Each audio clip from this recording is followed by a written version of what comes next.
replacing the tennis wall at Pine Ridge Park. Oh yeah, the room was full for that one. That was crazy. Do you remember that? It's like it's a concrete wall. Yeah, it's a concrete wall. Well, we were thinking of not doing it. Yeah, and yeah, that's and why. people And so went crazy, everyone yeah. came out because they really wanted the tennis wall at Pine Ridge Park. But most of our meetings are just like this. The ice rinks. Remember the ice rink meetings? The ice That's the rink only was. one. The That ice rink was- was good. That would have been great. Was that to build an ice Too rink late. here? Where the 110 where Kingsfield is. Okay. The original proposal correct. was to build a multi-rink skating facility. Oh, get out. Tournament type. Really? That's right. Everyone, like there were people from. Hi, Fred. All right, 10 seconds. Thanks. Bye. There were people from Delaware saying they were worried about people tailgating. Motorcycle gangs. That's facts.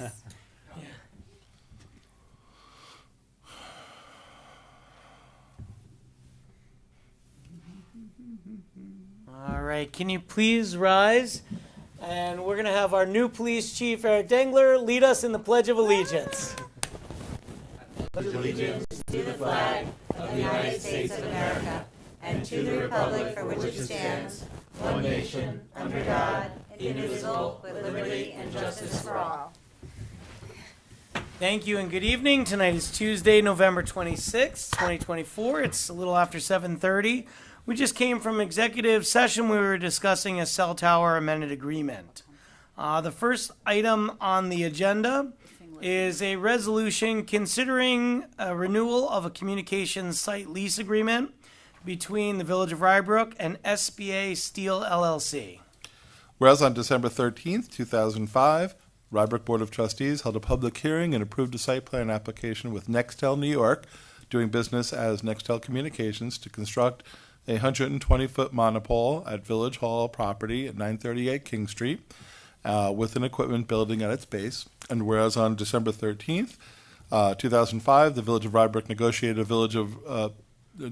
an agreement and approved a 20-year communications site lease agreement with Nextel Communications ending July 19th, 2026. And whereas on October 15th, 2014, SBA Steel LLC became the newly named owner of wireless telecommunications facility.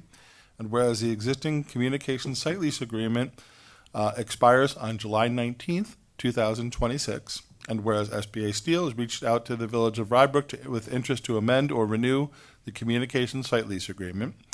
And whereas the Village of Rybrook wishes to enter into amendment of the communications site lease agreement with SBA Steel. And whereas under the terms of the proposed site lease renewal agreement, SBA Steel would continue to lease the wireless communications facility effective July 20th, 2026 until July 19th, 2051, with a renewal term every 5 years that is automatic unless SBA Steel notifies the Village of Rybrook of their intention to withdraw from the agreement. Now therefore be resolved that the Village of Rybrook Board of Trustees hereby approves the amendment of the communications site lease agreement between the Village of Rybrook and SBA Steel effective July 20th, 2026, with a renewal term of every 5 years as automatic unless SBA Steel notifies the village of their intention to withdraw up to a total of 25 years through July 19th, 2051, subject to modification by council. And be it further resolved that the mayor and administrator are authorized to sign and execute any and all documents necessary to accomplish the purposes of this resolution. Thank you, Chris. Can I have a motion and second, please? So moved. Second. This is an ongoing, we've had this agreement in place for a long time. We're very happy to have it being continued. Absolutely, and it's the same terms, and we could say it's a 4% escalation per year. It's a great alternative revenue source to offset property taxes. And you may ask, why are we doing it now for something that doesn't expire till middle of next year? And the reason is SBA Steel has to have long-term contracts with the carriers that are on the pole. So that's why they are always interested in having an agreement in place. It's tough to go out and negotiate new contracts with the companies on the pole if they don't have a long-term agreement in place.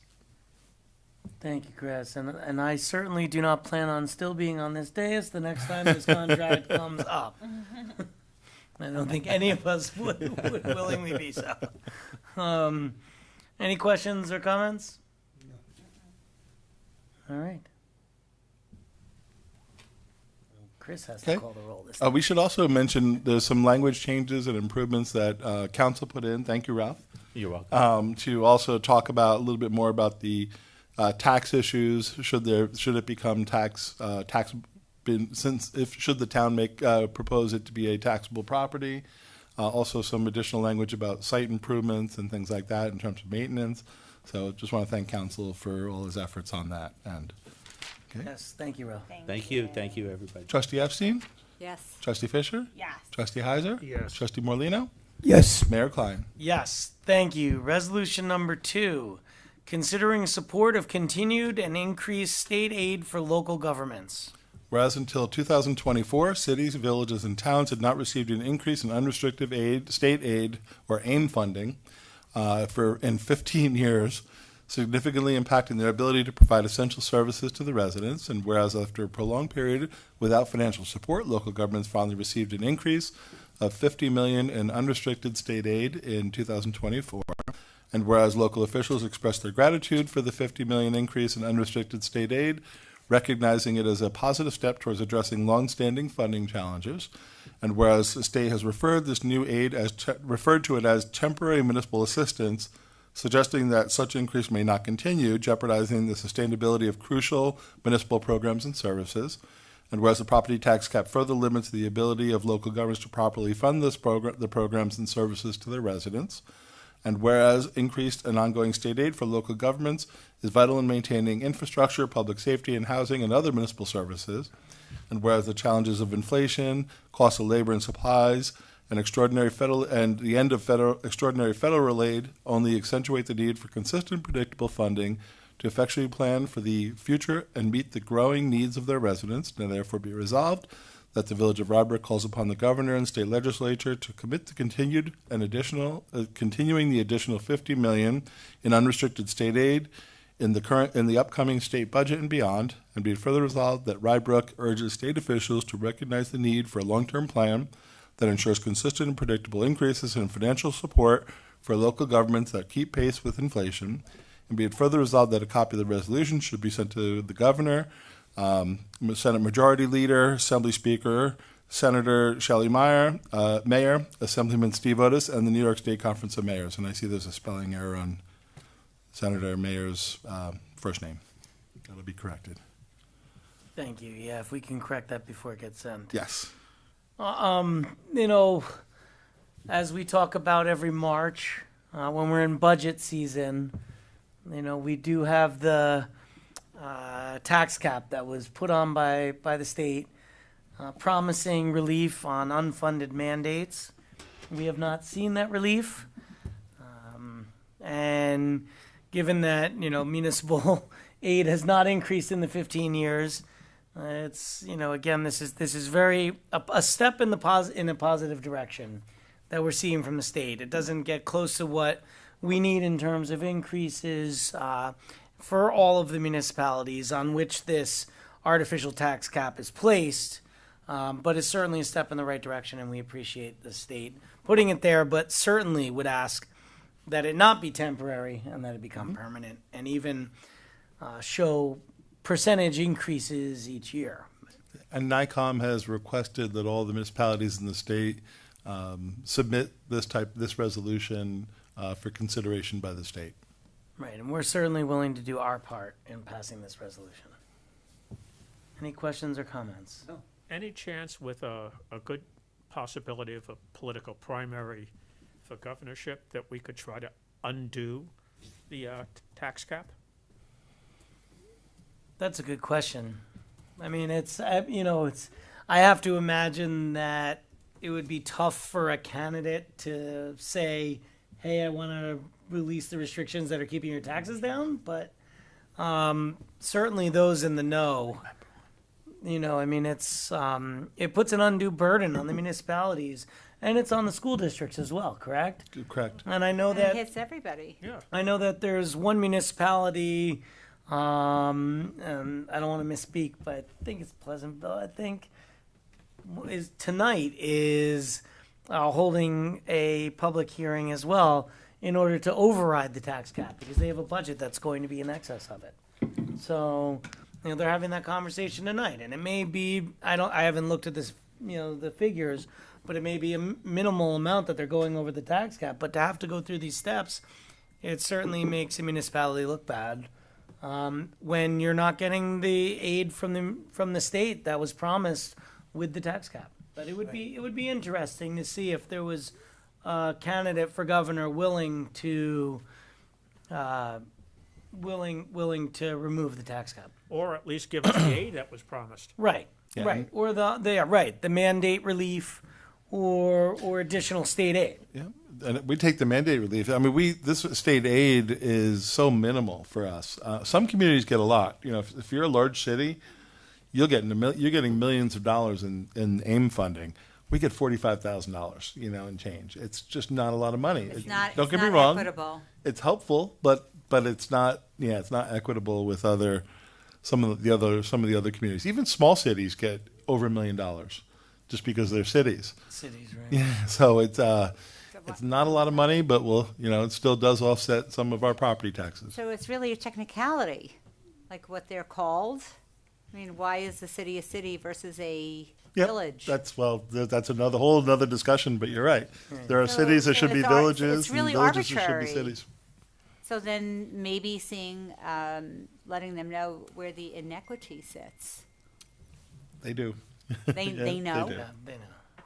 Well, make it more public. But Any even other- 45,000 is better than a sharp stick to the eye, so. It is. Ouch. And I'm not sure we have a motion in a second. If we do, would you mind doing Oh, that can I again? get a motion and second, please? Motion. Second. Yeah, we kind of just jumped into that conversation there. My bad. That's okay. My bad. Any other questions or comments about passing this resolution in support of the continued increased aid? Cool. Okay, Trustee Epstein? Yes. Trustee Fisher? Yes. Trustee Heiser? Yes. Trustee Marlino? Yes. Mayor Klein? Yes, thank you. Administrator's report. I think that's the quickest we've ever gotten to an administrator. things on Wow. I know. agenda. Well, we got other items, but So bad. We have other things to discuss, but that's the quickest we've gotten to an administrator's report yes, in that my is the nearly quickest 12 we've- years on this board. So because I knew it was a relatively light agenda, I wanted to kind of go through where we are because we've got a lot of grants we're managing, and I want to make sure that everyone's familiar with what we have in terms of funding, what programs we have, and we have a spreadsheet that we kind of follow as we're going through this process that kind of highlights, and it's online too if any residents want to see it. But what the grant sources are, what the purpose is, total project costs, total village costs, so people can see what's going on. But let's just kind of go through that. Everybody's aware of the NRCS recovery buyout. The NRCS recovery buyout program, and that's a $28.6 million grant that we have that we're working through. And again, no village contribution on that. We currently have, I think, 5 homes that have closed, and there are like 3 more on the way.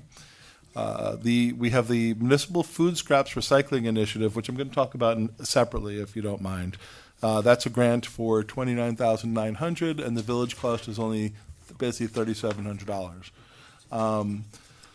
Westchester County, we're working with them on the level 2 EV chargers, and that's still moving very slowly, but they really are looking to gear up more next year. Avon Circle is the Avon Circle and Portchester Middle School study to do a benefit cost analysis for the flood mitigation project. And the goal there is to get this project done and completed in a month's time so that we can then make that that's going to be necessary for a BRIC application, which is something that we've fallen short is needing a BCA analysis. So this will allow us to do that. That's a grant for $110,000, and there's no contribution. Actually, you can go up to $200,000 again with no contribution. Is that an acronym, BRIC? BRIC, yeah. BRIC stands for, oh boy, you're going to call me on that one. I'll get back to you on that one. Okay, I'm sorry. Acronyms in government. I know a lot of acronyms. Yeah, you could ask me about risk programs. That's another one. That's resilient investments through support and capital. Says it. Yep. The Brook Lane project is another project we have a $100,000 grant for with no village contribution again, and that's to do a BCA analysis, land surveying, and to design the stormwater underneath Westchester Avenue. That goal, if you remember, is to reroute our stormwater. Remember, that was something that we did a study of, and that's to reroute it, and this will then allow us to go after funding for that particular project. Basically, it brings it through the design stage, or the planning, the initial stage we need to get the grant for the construction. The next one is $110,970. It's listed as a village cost of the same, but there's no village cost to this, and that's to fund a Rich Manor Park flood study. There's been a lot of discussion over the years saying we did improvements as a result of the 2000 study that Dolph Rofed's office did in early 2000s. We've implemented all the projects. There's still some flooding in that area. What else can we do? So that's what this is doing. They're looking at this. They're also going to do a BCA analysis, I believe, and this will allow us to say, okay, what other improvements can we make both in Rich Manor Park or maybe even just a little south of there to help mitigate some of the flooding that still happens. And that study is going on right now? That currently? started. Yep, it started. In fact, they were in the field today. Oh, Yeah, taking measurements. They were taking In the measurements in the rain, from basically starting up at Bluebird Hollow, the detention basin, the Edgewood Basin, going south of Rich Manor Park. From there, south, just past Rich Manor Park. And that's something I think the residents would be interested to know more about, because Yeah. they've said, why don't we go back and restudy? What else could we do? Yeah. People talk people about even. stop me all the time. What are we doing about this? Yep. No, Well, you can tell them. We're doing a study. When they're they're going to come up with 3 or 4 different alternatives to say things that we could do to potentially help if they can come up with that. And I know people said over the years, we know the answer on this, but unfortunately, it's people they're going to address even the dredging of the brook and why that's a problem. I'm assuming that's what they're going to say, but we'll wait and find out. Dredging of brooks isn't usually the best way to go about it. You don't gain storage, but they're going to look at that. But they're going to look at all different, from big projects to small projects in there. We said keep an open mind, look at any alternative, so the board can then look at all different alternatives and see if that's something that the community might be interested in. The next one is one of the few that has a village contribution, and that's the sewer projects. That was the grant that we got from the federal government, but that money is actually money we were already going to allocate in our budget. It's actually already allocated. So that's wonderful to get $1 million for sewer improvements and not have to raise new funds that we didn't already have planned for those improvements. Acker Drive, this is the $1 million also for the failing culvert on Acker Drive. So this is to redo that culvert. That's a big project. That's going to be pulling up all the piping and redoing the culvert underneath Acker Drive. Where on Acker Drive is? It's right from leaving Rich Manor Park. Okay. There's those two massive pipes that go underneath the roadway there, and then it goes to Daylight on the other side. I feel like they just ripped those up recently. No, that hasn't been done. Never been done. Those, and those pipes were very challenging because they actually are inverted to create holding back water into the stormwater, into the floodplain there, so it doesn't flood downstream too. But that still releases it out, so it gets it's a little more complicated than it sounds. Tree inventory, that was a grant also that we received for $50,000 with no village contribution. That's something that would be helpful for Michael Nowak. We have 9 new SCBA units coming. Again, no village contribution. Oh, there's a little minor village cost, about $4,200 for an $85,000 of SCBA replacements. Awesome. Yep. Police department live scan equipment. That's another grant. No contribution from the village, but it costs about $23,000 for that portion of it. That's underway. And lastly, the other one that's still active here is the purchase of tablets and car mounts for our police officers on patrol, and that's a grant of about $50,000 with no contribution. So we've done really well, but just as important, there's some really great projects here that will hopefully help the residents either on flooding or other types of service improvements with really minimal to no cost from the village. So we're very happy with how the grant writers have done a great job helping us. The department heads get on and talk to the grant writers and come up with the projects that we think would, be very helpful for the community. Thank you, Chris. And I have to say, they've certainly, I think entering into this agreement to get the grant writers was definitely a great Worth it. move that the village did. But I think, and we certainly thank them for all of the funding that they've helped us identify and go after and receive. This is really helping the village in many, many different ways. But I also want to say thank you to you, Chris, and everyone else involved, because we have to provide information for the grants to be written, and then we have to do all of the follow-up afterwards. And if anyone wants, some light reading, take a look at all the paperwork that Chris has to do for the NRCS grant. So just to make it clear to, anyone who's listening, there's a tremendous amount of work that goes on by village staff. Once we receive the grants, there's a lot of reporting, and we really have to track every expenditure and every cent of this throughout the process. So it's a tremendous amount of work, both on the front end and then once we receive it. What's nice is say thank you. Thank you very much, and it really is a great team effort. If you see, there's grants in every department. The ones that haven't made it on here are the CDBG ones that are going to be we have applications in for, so that'll get on the list once we hopefully get approved. But there's new applications, there's new grants, and it really involves every department. That's what's nice about it. I didn't talk about the food cycle. You mind if I talk about that for a Please. second? So we are about to kick off this food cycler program that the board has endorsed, and that's to purchase these food cyclers at these severely discounted costs. Normal prices, there's something called an Eco 3 and an Eco 5 food cycler. You're going to get a lot of information start to come out as soon as next week. And residents will be able to purchase products that are between $500 and $600 for $65 or $75. So it's a deep discount. It's a way to process your food. Food cycler goes in the kitchen. It'll take out the water there. It takes the water out of it and turns it into a different type of product that could be mixed in with compost or put out in gardens. It's not compost, but it's something that you can mix within it, and it does it in a matter of hours rather than the time it takes with a traditional type of compost. So it's a neat thing, and it's a great opportunity. It's going to be only available for a few months, and there's only 100 of them. So we're seeing how this goes, and we're seeing if there's interest. People will be able to go to the link that we're going to send them, and they'll be able to order it directly, and it'll get shipped directly to their house. And the reason the village is able to offer is because this helps offset the cost that it takes the village to. Eliminates waste from going to the county processing center. So it's eliminating waste, which reduces cost for us as well. Great. Thank you. More information next week. All right. Information to come. Anything else on the administrator's report? Nope.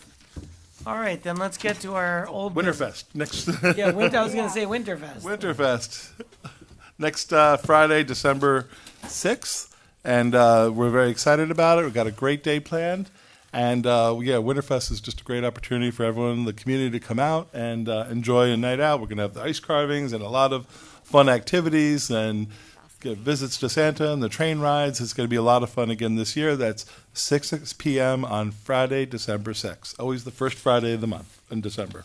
Great. We're very much looking forward to it, and hopefully we get decent weather for it. Absolutely. It's been hit or miss on different years. It's going to be beautiful. Some years And it's not been be great. worse than last year, so we will get lucky. It'll be beautiful. All right, so It was poured. the next item on our agenda is a continuation of a conversation that we started at the last meeting. We said we were going to discuss more fully when we had less agenda items, being this meeting, which is a discussion of the day camp and travel camp fees and programs.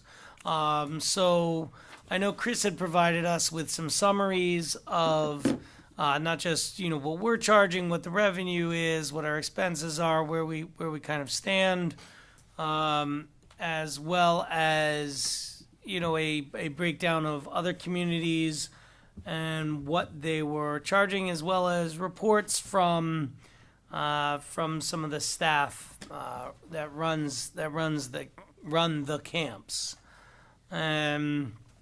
So we've certainly had a chance to review some of this. I think, based on some discussion, I certainly want to continue this discussion. I'm not sure we will actually reach a decision tonight, but it's certainly something that we want to talk about to see where we stand in relation to other communities, where we stand on our, profit, loss sheet, and then start to figure out what's the best answer for the Village of Rybrook and the rec department and the residents that use this.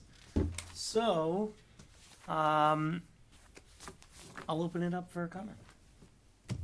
You want to go? Sure. So I did a deep dive into the what each municipality has, whether it be a day camp and a travel camp, and how they charge for it, how long it goes for, what kind of facility they have, and if they provide refunds, and is there a pool. And it's all over the place. But what I found was that Rybrook is actually really on the low scale of what it charges. And I'm thinking that based on the comments that we may want to think about increasing the cost and providing a better option. So one thing I may ask, Chris, for us to help continue this conversation is whether we could get updated, because I know the survey for the fees for the municipal camps was from 2023, so Yeah, a absolutely. little outdated. So whether we could circulate among the board just what the current fees are, whether someone could, Yeah, we'd be happy maybe to. Greg while he's No, resting. we'd be happy to resting. update this survey. I'm sure he wouldn't mind calling around to some of the municipalities and finding out what their 2025, Oh, they don't have that yet. they may not have it. No, what they so- gave me was 2024 numbers, and they anticipate having an increase because the buses cost so much more.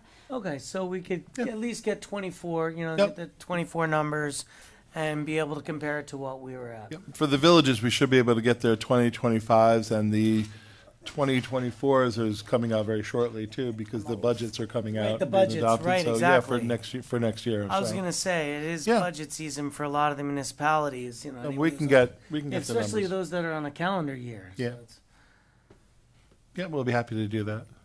Okay, that would certainly help us to see truly where we are. I think it's certainly very much a valid point that the costs are going up. That we've seen an increase in minimum wage in New York State. We've seen an increase in the busing costs in New York State. That being said, my personal opinion is that we do subsidize this cost. It's a service we're providing to the residents, and I guess it's a question of how much are we subsidizing. That it's that there's obviously a fine line. I'm not living on the hope that we have a free camp for all residents. We have to be able to at least cover most of our costs. For the public's information, in 2024, the camps combined ran for a deficit of about 54,000. So, that's About Yeah. 25 to 29,000 per camp. it was 25,000 in the day camp, 29,000 and change in the travel camp. For very few And so, that's fees that are being absorbed into our budget, into the municipal budget. I also don't see this being a profit venture. I don't see us, and again, we're providing a service for those who either prefer to have the kids closer to home, or maybe don't have the wherewithal to be able to afford some of the very expensive private day camps that are in our area, or sleepaway camp, which a lot of have that. others go to. But that first one's wrong, right? Can I have a question? Yeah, please. So, what are the chances of getting a grant or something to help?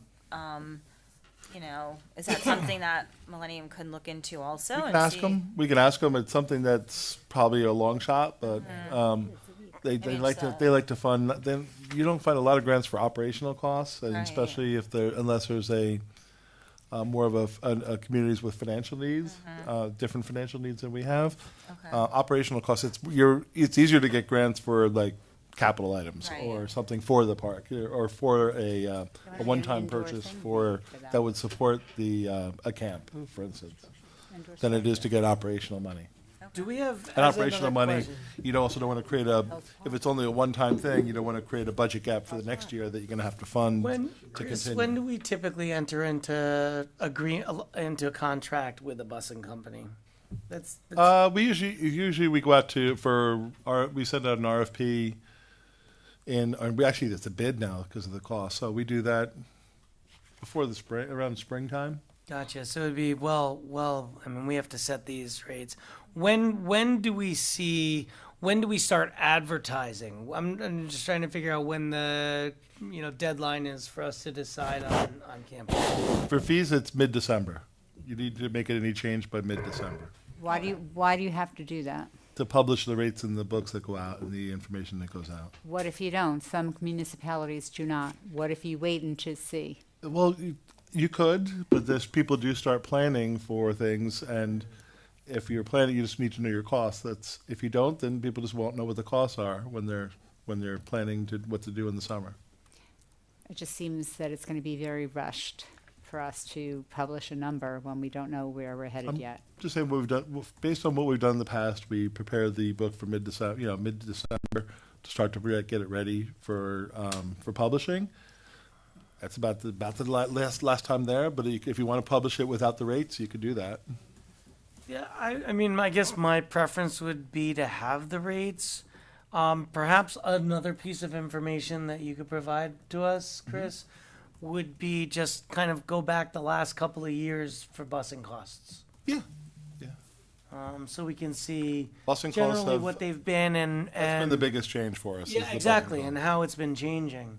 It's Because yeah, that would be useful information, I think. sure. The municipalities that I spoke with are wrestling right now with a 3 to 6% increase. Of busing costs. The bus is what they're Yeah. forecasting, minimum. So we'll It's the be able to drivers. kind It's of the lack factor of drivers that are out there. Yeah. And also lack of coach buses. There's school buses you can get people to bid on, but you can't get coach buses these days. Interesting. Yeah.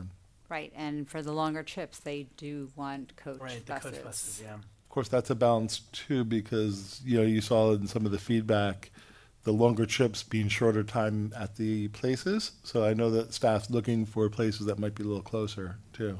Yeah, please do. All right. I'm assuming you're here for this conversation. This isn't a public hearing; it's a discussion. But you're certainly welcome to, So if you could just introduce yourself, your address, and So I'm Jessica Yavlo, and I'm serving two roles: a teacher, special ed teacher in the school, but I also live here. So I have been involved in the state camp 17 years now, I want to say. I run the extended school year program that I guess that you guys have been kind enough to have a reciprocity with. So meaning for kids that receive special ed services all year, they get to come to the camp, they attend the camp, and then they come get my services. This summer, I'm in a unique position. My son is not going back to sleepaway camp. We think my younger one, he wants to be home. Therefore, entering the town camp with his friends. However, there is one big thing we need to discuss: the location. The location is horrible. I'm not even going to mix words. It is the only town I know that runs it at a public park. It is not safe. I have people, strangers, coming up to my students and children, dogs off leashes, babies toddling over, where's their nannies?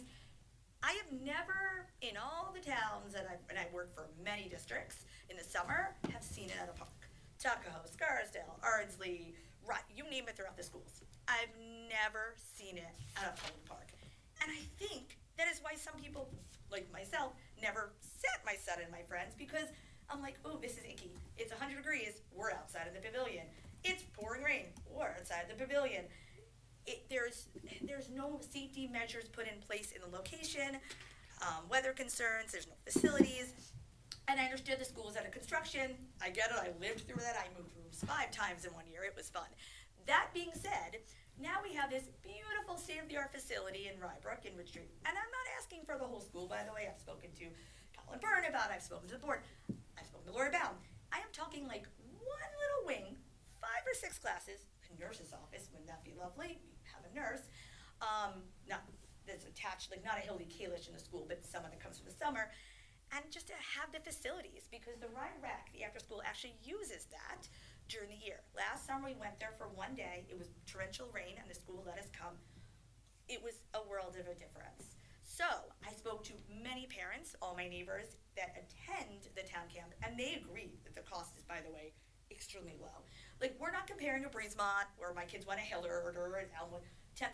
That's not what we're looking for, right? But they're saying, even if we raise the rate, I don't know, 200, 500, to absorb the cost of actually having it in the school building, where it's air conditioned, where you have security, where all of these things take place, they would do it. And I've spoken to, I have 20 people on this email chain. They're like, yes, we are, and more people, I think would actually, my friends' kids would actually be like, oh, we would sign up for that if it was there. I just didn't want my kid in the public park all day, and they're hot and they're tired, or there's nowhere for them to go.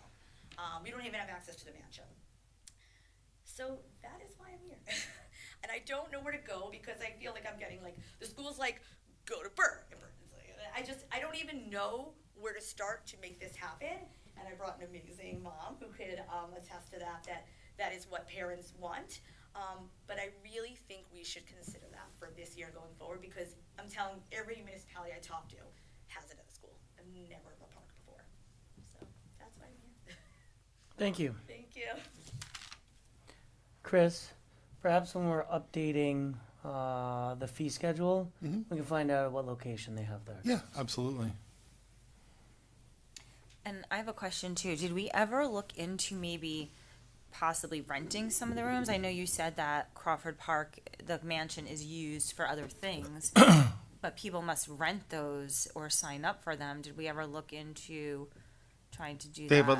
have other camps and programs that run. It's in the backup. Let me take a quick look. Who's been there recently? Camp there. Yeah, there's a theater camp that goes, That takes and At all They the have arts and rooms. crafts. for the and- first 5 weeks of camps there, they have stuff going on in the mansion. Let me just look. And the mansion. Listen, the benefit of a school is you have a gym, you have classrooms, stuff like that. The mansion doesn't have those kind of playrooms. They've done a great job in the renovation, but it wasn't built for a rec facility. Right. Right. And Crawford, that where we have it now, the age group there is what ages again?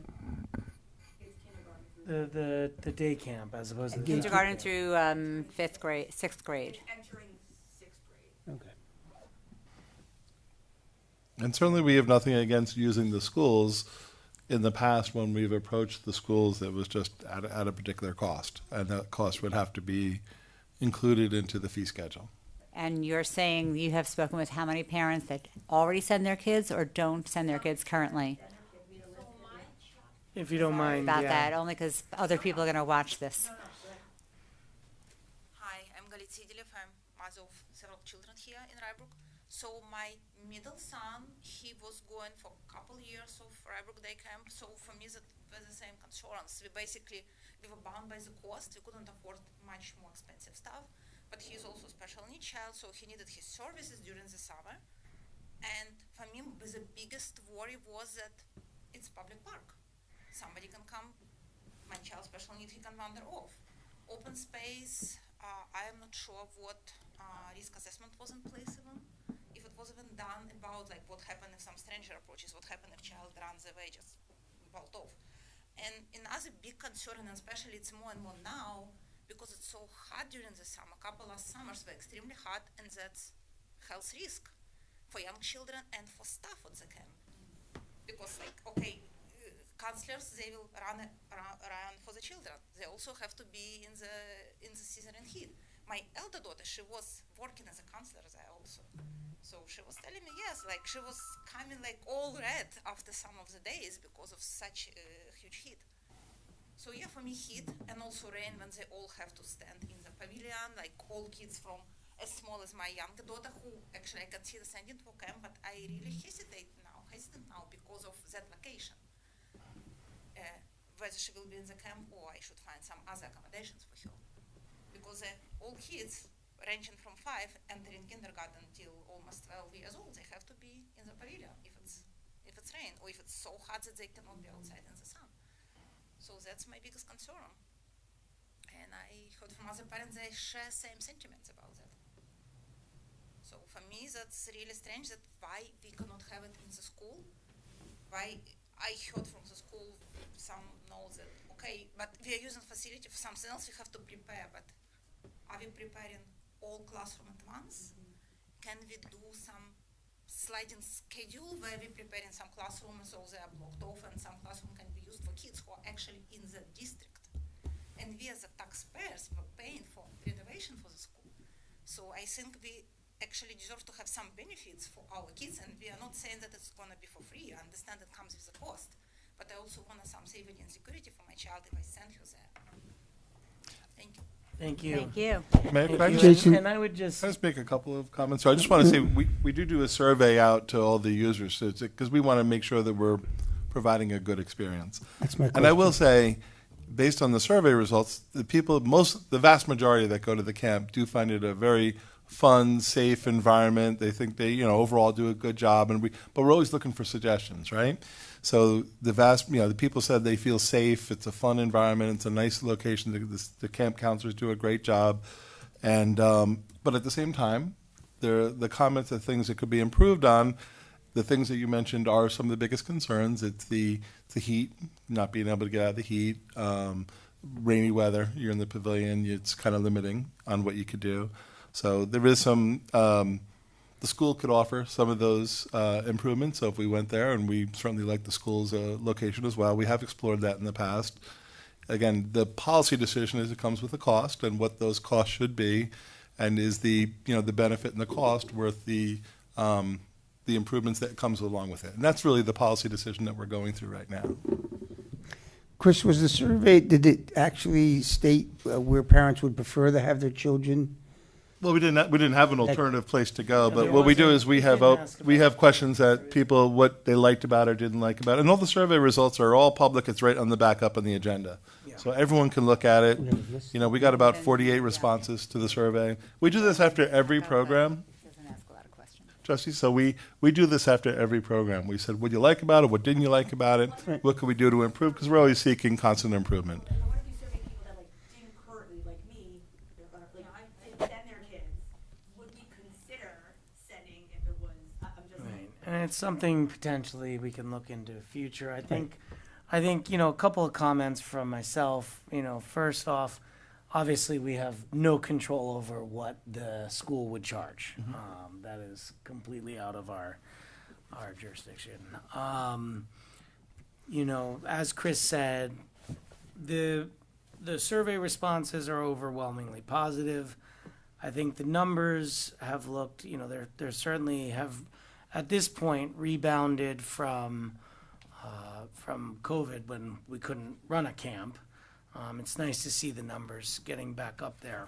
Highest number. I think we're faced with a dilemma here, because I think there's a lot of information we would like. There's a lot of, variables that would be nice to look into, and yet we have the time And constraint. do it. Which is, And the other thing that,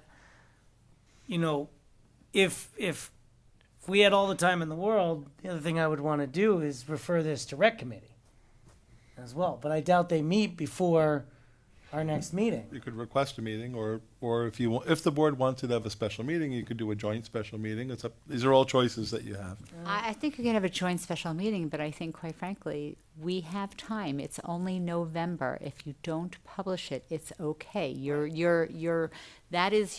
That's really your constraint. That's your only constraint. So if you push it off just a little, and I'm sure that the people that are interested in sending their kids to camp would appreciate the whole idea being vetted in a new way, they would be understanding that the numbers might not be in December and maybe a little later. But I don't know. I would suggest. Can I just give you a suggestion? So if the board is seriously considering about making changes this year coming up, there's certainly, as Trustee Epstein said, you could publish in the book saying that the program is considering being revamped and more information. I think you just need to provide a deadline that response would Right, be. But if the board's not really looking to make the changes, it's certainly preferable to have the rates Right. published. So that's the decision you guys can I weigh know. back and forth. And I don't think we're going to end this conversation tonight. I think we are going to need a special meeting, or be able to make the decision at our next meeting, which I think is December 10th, It's tight which is for you tight. guys to come up with a solution. Which is that way. tight. I know. It's 2 weeks, essentially. So, I'm curious. Yeah, I'm curious. Is there any reason why we can't contact all the parents who have been using the camp? And if we can get the names of prospective parents and let them know what our thought process is and invite them to come to a meeting. Do that. Say, I did try, but it was like, I just found out about it last night, so I told her.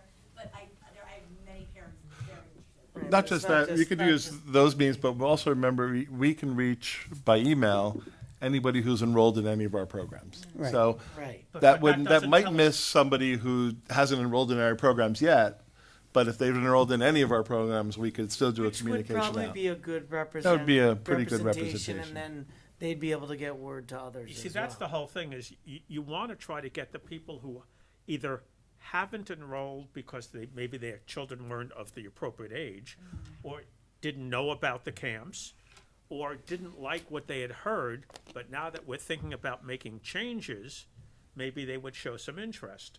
But you got to get them here Or liked what we and did. find out, okay, what are you concerned about? And let's talk money. You know, there's always a price point at which people say, no, thank you. So I did send Right, and I think the other, and I She think, did ask. and I think the other thing to really consider, you know, as we're looking at that, and yeah, you have to know, would you be willing to pay for these changes and what the price point is? But at the same time, we have a group of people that have been consistently sending their children. When I see the responses, a lot of the concerns have to do more with the organization than anything else, and communication, you know, from the camp to the parents themselves. But I mean, this is a camp that is growing in numbers, and so people are having a good time. They're re-enrolling. They're bringing their friends, you know. And so, while I'm just saying that yes, it's good to hear from people who aren't enrolling and why they're not enrolling. But to me, I want to know how we can make this experience better so that word of mouth continues to grow the program, because that's who's already using it. And the other policy question is, how much of the cost is the board looking to recover in this type of a program? That's a Right. separate policy And, question. Right, and that's really our question that we're I asking. don't mean to keep going. This one quick thing. Suppose we separated the programs where the younger children would be in a different place. Like Be tough. it'd be tough. I just something. I probably can't. The logistics for this year is probably impossible. But like younger kids at the school and the older kids at the Crawford. The where cost you- for the school is going to be for their staff to be there, so if Yeah. they have to be there anyhow. So okay, Go to okay. the school. may as well If be the- all- Okay, so you you're might as gonna well we'll be get in it. one We'll get a location. number from the school and see what the cost is, right? I Exactly. think, and As we soon do as have possible. to also keep that in mind that we are in late November. We're about to be in December, and we're talking about the possibility of material changes to the Which- camp itself before it starts in June. Mm-hmm. So That's 7 you know, months. It's I think that's a lot. Personally, I think that's a lot of time, and we've tried to address these issues Right. before, I think and we we also put them need- off, and now there's time. I think we also need to hear from staff. We need to hear from the rec School committee. and the school. We need to know from Yes. I mean, That's maybe the we can first get. Yeah, first I step feel to like find that's out what they really want. be a They may come priority, back with is to 60 see grand. if the school would even entertain that. We Well, could- they would for a fee. Wow. And the question is what the fee is. We know what they that asked, makes we the- know what they wanted a few years ago. Right, We let's have to re-ask. re-ask it Let's again and see re-ask where it to is. see. Let's re-ask to get that as more information. $200 more a kid. So, On- if you- I would ask. We're not just yelling things from here, please. Okay. Yes, you're welcome to come up and I say did something. ask about that because I was interested, like what the cost is. Now, I will say, other schools like Scarsdale don't charge as much because they made a deal that like they did the cleaning, like they didn't have to hire extra custodians and stuff. But our custodians are 12 months.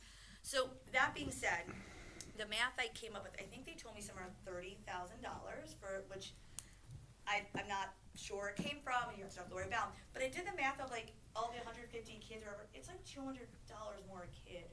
And I'm just saying the parents I spoke to were like, oh, and by the way, this is before I knew about the deficit and all that stuff, but every parent I spoke to, I spoke to like 20 parents, were like, $200 more a kid to have my kid at the elementary school? Yes, please. Like, so, and maybe I'm wrong, maybe I didn't get a huge consensus of everybody, but I'm saying like, it is a cost, but I do think if you send a survey out and ask parents, would you be willing to pay X amount more to have it in this location, I think you would get a lot of parents saying yes, and plus other parents that like me, they were like, I'm not putting my kids in a town park. I could be wrong, but I also will say, I also wonder about the fees, honestly, because I will say, like, we work together, you know, we work together, school and town should be working together, and I've always been kind of not shocked, but I've always been sad that I'm like, why is it such a separate entity, right? Like, we're such a small community, why does it seem as like, this is the town, this is a school?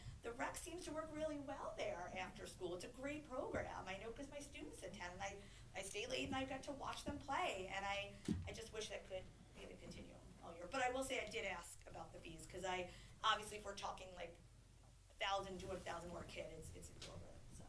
But I did ask, so. And I did speak to very recently, Colin and board members, and they did say that they would be more than willing to entertain it, being the rec. But I don't really know how to do that. I've emailed Bert, I haven't heard, and I speak to Rocco every day, but he says he has no say, so that's why. No, you're at the right location. Good, okay. Thank you. Yeah, and I think, let's get this extra information. Mm-hmm. Let's see where we stand. I mean, we may have to have a special Whatever you meeting like. at some point. Sure. Which is, As long as it's not on December 6th, that's fine. oh God, no, it will not Pine be. Ridge Park at I can 6? guarantee it will not be on December 6th. That day is already just way too far, and I don't know how quickly we're going to be able to get this information, and whether we're going to be able to. I mean, it's December on Sunday, so We'll do our best. yeah. So, all right. Anything else to add for this comment? I don't think we're. I mean, as I said, there's No, I'm way thrilled. too many questions out there and not enough information really to make. I don't feel there's enough information to make a decision on right now. Certainly not. So, why don't we get that other information? We'll take it from there, Chris. Once we Sure. get that other information, it may just be that this is a conversation that we have on the 10th with a possible, If the board can do it earlier, you maybe can even resolution. start the meeting an hour or hour and a half earlier and just do it And do a special joint meeting at ahead that of time. Like a works, yeah. Yeah. Just a thought if people are worried about scheduling. Yeah, let's think about it over, the weekend, the holiday weekend Sure. here. And, I'm sure we'll talk during the week, but we'll talk early next week to see what we think, and I'll certainly, reach out to board members just to see what we think are the best options for next steps, meaning, a special meeting, having it as on our regular meeting. Obviously, something. I think having the discuss. information I we've also outlined my will my be know, and again, my personal opinion is, I think it's worth looking into this information to see. I still stand by the fact that I think that this should be subsidized by the village to provide an affordable camp option. I think we've had a very good success rate at our current location. We've had a very successful camp. We certainly, I don't think, have had any issues regarding safety of children during any of that time. And so it's always good to look at other options and get as much information as we can to then try and come to a decision as a board, because it really is a board decision. I was going to say, absent more information, there's no point in having a meeting. Right.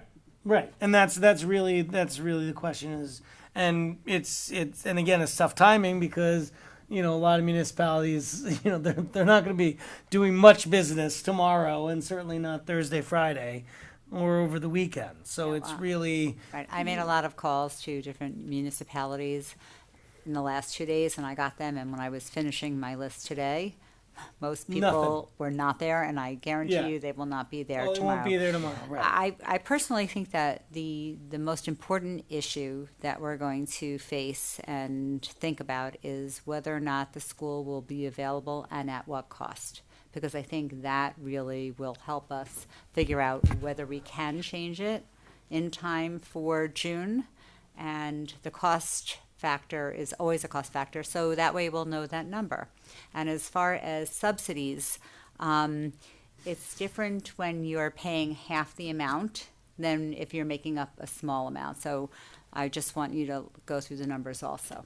Right. Yeah, and we'll certainly go through the numbers. I mean, to me, we came into this conversation 2 weeks ago basically saying we're looking at the fees. This conversation keeps Ew. expanding. Yeah. And because if we're talking location now, that's an expansion on the conversation.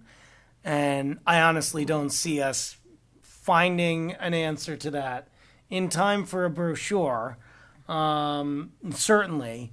And if this conversation continues into February, which it very well may, then we're probably looking at 26. So it may even be, this is not, I don't want to rush to any decision, especially when we have a lot of information already with us that is very positive about the camp.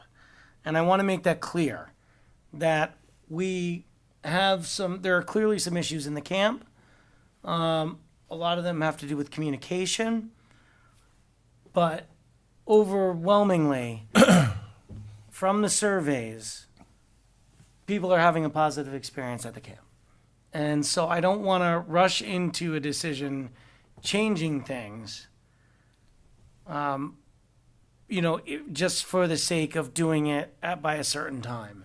You want it to be the right decision, whether Right. it be this year or a future year, because my other concern would be if it didn't work out or you weren't comfortable and you said, well, I don't think you can be able to just give it a try over at the other school, because I think that my guess is the town will fill that space up pretty quickly in the summer with somebody renting that we currently don't charge for. So, I know that that's always an issue, but they always reserve it for us, but that's a potential. So you want it to be the right decision, whether it be this summer or a future summer. But you want to be sure that's the right place for us to go and at the right Right. place. And we need to hear from staff, and we need to hear from the rec committee, and we need to hear from participants of the program. Right, how are we conducting our outreach to those residents, the ones that don't attend now and the ones that attend? How are you going to do that? Are you going to have a survey, or do you want them to just come to the meeting? Well, if the board has a special meeting on this topic, we would know the typical ways we would do it is we would do it through the rec group, which is anyone who's enrolled. We could do it we could do anything we want. We could do it just to the people in the program, but in this case, I would say you do it to anybody who signed up in our programs, which would any program at all. So this way we capture. That's a huge capture. Yeah, but if you're trying to reach those that aren't in the program, that's the way to do it. Sure. The only group that you'd be missing would be those that haven't enrolled in any of our programs. But there's other ways. There's Facebook and the residence page and other ways that you can get that information out. Right. Great, sounds wonderful. Thank you so much. All right. You too, As well. thank you. All right. Do we have any other comments from the public? Come on, Eric. Come on, Eric. Seeing none, the next meeting of the Board of Trustees, the last meeting of the year for the Board of Trustees will be our next meeting on December 10th, 2024. I want to wish everyone on this day, up here at this day, as you as well, Eric, as well as anyone at home listening, to have a very happy and safe Thanksgiving. Good night. You as well. Good night, thank you. Good night, everybody. Everybody have a good holiday. Happy Thanksgiving. Happy Thanksgiving. Even with that. Have you started cooking already? I have. Good.